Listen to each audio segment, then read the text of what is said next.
Bismillahirrahmanirrahim. Assalamualaikum warahmatullahi wabarakatuh.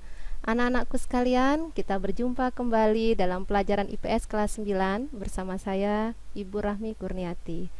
Anak-anakku, Ibu Guru harap kalian tetap sehat, semangat, dan tekun belajar walaupun harus dari rumah. Baiklah, dalam video kita kali ini kita akan mempelajari materi bab 1, yaitu tentang interaksi antar negara Asia dan negara lainnya. Namun, kali ini kita sudah masuk pada materi subbab B tentang kondisi alam negara-negara di dunia. Ibu Guru akan membahas tentang negara Jepang. Adapun tujuan pembelajaran yang diharapkan setelah kalian mempelajari materi negara Jepang melalui video ini antara lain: 1. Kalian mampu menunjukkan lokasi negara Jepang pada peta. Yang kedua, kalian menganalisa iklim negara Jepang. Yang ketiga, mampu menganalisa bentuk muka bumi negara Jepang. Yang keempat, kalian mampu menganalisa kondisi geologi negara Jepang. Yang kelima, mampu menganalisa penduduk negara Jepang. Dan yang keenam, kalian dapat menyebutkan flora dan fauna negara Jepang. Terlebih dahulu kita melihat sekilas info tentang Jepang. Jepang sering juga disebut dengan Nippon atau Nihon. Kalian bisa melihat, inilah dia bendera Jepang. Kemudian Jepang sering diberi julukan negara sakura, negeri matahari terbit, dan negara industri.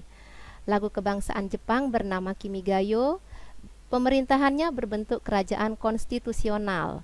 Ibu kota Jepang adalah Tokyo dan bahasa nasional adalah bahasa Jepang. Penduduk Jepang sebagian besar menganut agama Shinto, Buddhisme, Kristen. Adapun etnik Jepang terdiri dari suku Yamato, suku Ainu, suku Ryukyu, dan sebagian lagi berupa pendatang dari Korea dan Tionghoa atau Cina. Penduduk Jepang menggunakan mata uang yen, dan kalian bisa melihat inilah lambang kekaisaran dari negara Jepang. Berikutnya kita akan melihat bagaimana letak negara Jepang di antara negara lain di dunia. Jadi, kalian bisa melihat di antara negara-negara di dunia, Jepang berada di belahan bumi bagian timur yang Ibu Guru tunjuk ini. Sedangkan jika Jepang dilihat di antara negara-negara di Asia, kita lihat letak Jepang pada peta berikut ini. Kalian bisa melihat Jepang pada kotak berwarna merah. Selanjutnya, kita akan membahas tentang letak astronomis Jepang. Seperti kalian ketahui, letak astronomis itu adalah letak suatu wilayah berdasarkan garis lintang dan garis bujur. Sehingga dalam peta ini kalian bisa melihat ada kotak segi 4. Di sini letak astronomis Jepang terletak antara 30 derajat lintang utara sampai 47 derajat lintang utara dan 128 derajat bujur timur sampai 146 derajat bujur timur. Bagaimana dengan letak geografis Jepang? Letak geografis adalah letak suatu wilayah berdasarkan lingkungan sekitarnya. Jadi, dilihat dari lingkungan sekitarnya, di sebelah utara, Jepang berbatasan dengan Laut Okhotsk. Sedangkan di sebelah selatan, Jepang berbatasan dengan Samudra Pasifik. Di sebelah timur, Jepang berbatasan dengan Samudra Pasifik juga. Sedangkan di sebelah barat, Jepang berbatasan dengan Laut Jepang dan Korea Utara. Negara Jepang terdiri dari 4 pulau besar. Yang pertama, pulau terbesar adalah Pulau Honshu. Yang Ibu Guru tunjuk ini adalah pulau terbesar Jepang. Kemudian pulau terbesar kedua adalah Pulau Hokkaido. Dalam peta, Hokkaido berwarna merah muda yang saya tunjukkan. Yang ketiga adalah Pulau Kyushu, dan yang keempat adalah Pulau Shikoku. Berikutnya kita akan membahas tentang iklim negara Jepang. Iklim suatu negara dapat dilihat berdasarkan letak astronomisnya, khususnya letak lintang. Letak lintang negara Jepang 30 derajat lintang utara sampai 47 derajat lintang utara, sehingga Jepang beriklim sedang. Negara yang beriklim sedang mengalami 4 musim, yaitu musim semi, musim panas, musim gugur, musim dingin. Bagaimanakah keadaan Jepang pada masing-masing musim yang dialami? Kalian bisa melihat pada tayangan berikutnya. Jepang mengalami musim semi pada bulan Maret sampai bulan Mei. Inilah kondisi Jepang pada saat musim semi. Jadi bunga-bunga mulai bermekaran. Berikutnya musim panas. Jepang mengalami musim panas pada bulan Juni sampai bulan Agustus. Suhu udara di Jepang pada musim panas berkisar 21 derajat Celcius sampai 27 derajat Celcius. Bagaimana kondisi Jepang pada saat musim panas? Kalian bisa lihat pada tayangan. Berikutnya musim gugur. Musim gugur terjadi pada bulan September sampai November. Inilah yang dialami oleh negara Jepang pada saat musim gugur. Daun-daun pohon mulai berguguran, bunga sakura pun berguguran. Selanjutnya, musim dingin. Terjadi pada bulan Desember sampai Februari. Pada musim dingin, Jepang mengalami suhu udara yang berkisar dari min 7 derajat Celcius sampai 7 derajat Celcius. Sehingga dengan suhu udara seperti itu memungkinkan negara Jepang mengalami hujan salju. Seperti inilah kondisinya. Berikutnya, bentuk muka bumi Jepang.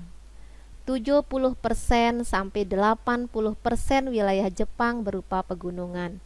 Hanya 30% wilayah Jepang berupa dataran yang menjadi pusat aktivitas penduduk. Aktivitas penduduk terutama di bidang pertanian dan perindustrian. Dataran ini tersebar di sepanjang pantai, seperti dataran Kanto yang ada di wilayah Tokyo, dataran Kinai Plain, Osaka, Kyoto, kemudian dataran Nobi di Nagoya, dataran Echigo di Honshu, dan dataran Sendai di Honshu, timur laut. Ada juga dataran kecil yang terdapat di Pulau Hokkaido. Pusat daerah industri di Jepang yang tersebar di dataran Jepang ini antara lain, yang pertama daerah industri Kelhin yang terletak di Pulau Honshu bagian timur. Yang kedua, daerah industri Chukyo terletak di Pulau Honshu bagian tengah. Yang ketiga, daerah industri Hanshin di Pulau Honshu bagian barat. Berikutnya, daerah industri Kitakyushu yang berada di Pulau Kyushu bagian utara. Jadi, hampir sebagian besar daerah industri Jepang ini terdapat di Pulau Honshu, mulai dari bagian timur sampai bagian barat. Bagaimana kondisi geologi Jepang? Jepang terletak pada daerah perbatasan antara lempeng benua Asia dan lempeng Samudra Pasifik. Jepang juga dilalui oleh jalur pegunungan muda dunia yaitu Sirkum Pasifik. Kondisi ini menyebabkan Jepang merupakan bagian dari cincin api atau Ring of Fire. Apa dampaknya bagi negara Jepang? Jepang memiliki banyak gunung api aktif, sekitar 192 gunung api dengan puncak tertinggi Gunung Fuji, 3.776 meter. Selain itu, 25% wilayah Jepang tertutup lapisan vulkanik. Jepang pun sering mengalami bencana gempa bumi, baik gempa vulkanik maupun gempa tektonik. Nah, gempa-gempa inilah yang sering memicu terjadinya tsunami di Jepang jika pusat gempa terjadi di dasar laut. Selanjutnya kita akan membahas tentang flora dan fauna Jepang. Kita lihat flora Jepang dulu. Berikut ini beberapa flora khas Jepang. Ya, jadi ada yang namanya bunga sakura. Seperti inilah penampakan dari bunga sakura. Ada Pitacites japanicus, pohon kamper, chrysanthemum. Nah, chrysanthemum ini masih termasuk spesies kenikir kalau di Indonesia. Adapun flora Jepang yang lainnya, ada beberapa jenis pohon khas Jepang, yaitu pohon ek, maple, birch, dan beech. Fauna khas Jepang. Nah, ini ada yang namanya monyet salju, rusa shika, panda merah, rubah merah. Apa jenis fauna Jepang yang lain? Ya, di sini ada burung, sejenis burung yang bernama Shimae naga, Ezofukuro, ya seperti burung hantu kalau tidak salah ini. Kemudian ada yang namanya tanuki dan Ezo momonga. Berikutnya tentang penduduk Jepang. Jepang memiliki penduduk sebesar 126,4 juta jiwa. Ini merupakan data terbaru tahun 2020, berarti sudah berkurang sebesar min 0,24% dari jumlah tahun 2019, yaitu 126,8 juta jiwa. Pertumbuhan penduduk di Jepang rendah karena penduduk Jepang lebih mengutamakan karir, yaitu bekerja dan pendidikan. Namun, penduduk usia lanjut jumlahnya besar karena keadaan kesehatan yang baik. Sebagian besar penduduk Jepang bekerja di sektor industri. Penduduk Jepang menganut agama Shinto, Buddha, Kristen, dan lainnya. Nah, penduduk Jepang ini terdiri dari suku Ainu, suku Yamato, suku Ryukyu, pendatang dari Korea, Cina, dan lain-lain. Baiklah anak-anak, bagaimana ilustrasi penduduk Jepang, terutama etnik Jepang? Kalian bisa lihat pada gambar berikut ini. Jadi gambar-gambar ini menunjukkan etnik Jepang, yaitu suku Ainu, suku Yamato, dan suku Ryukyu.